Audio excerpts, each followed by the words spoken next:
Hello viewers, আজকে একটি নতুন অ্যান্টিবায়োটিক নিয়ে আপনাদের সামনে এসেছি।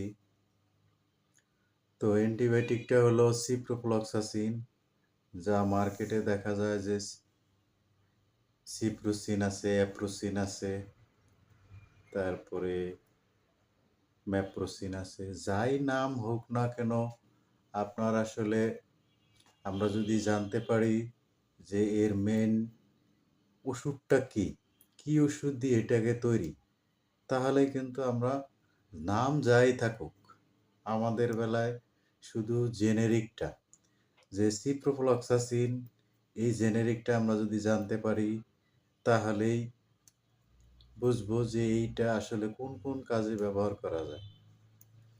তো আসেন আমরা আগে প্রথমেই কি কি কাজে এটা ব্যবহার করা যাবে সেইটাকে আমরা আগে জেনে নিই। তো প্রথমে দেখা যায় যে ইউরিন ইনফেকশন, তারপরে diarrhoea, gonorrhoea, syphilis, incomplete urine infection.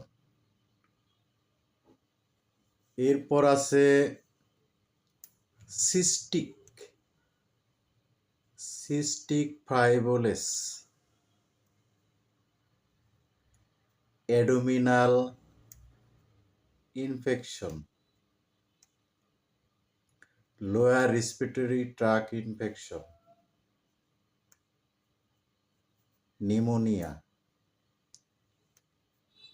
ইন্টেরিক fever যেটাকে টাইফয়েড ফিভার বলা হয়, প্যারাটাইফয়েড, বিলিয়ারি ইনফেকশন। এইগুলোতে আসলে এটা ভালো কাজ করে।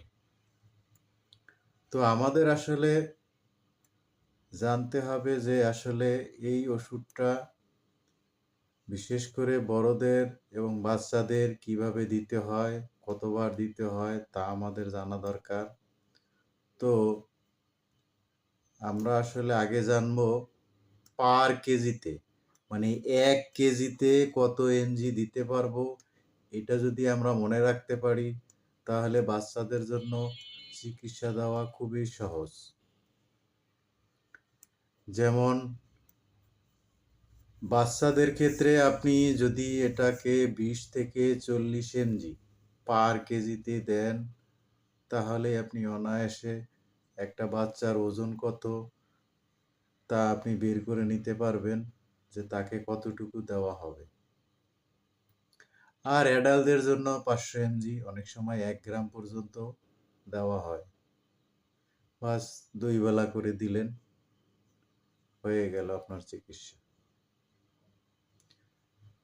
শুধু এতটুকু আপনাদের মনে রাখতে হবে কি কি কাজ করে এবং কতটুকু পাবে পার কেজিতে আর কতবার খেতে হবে।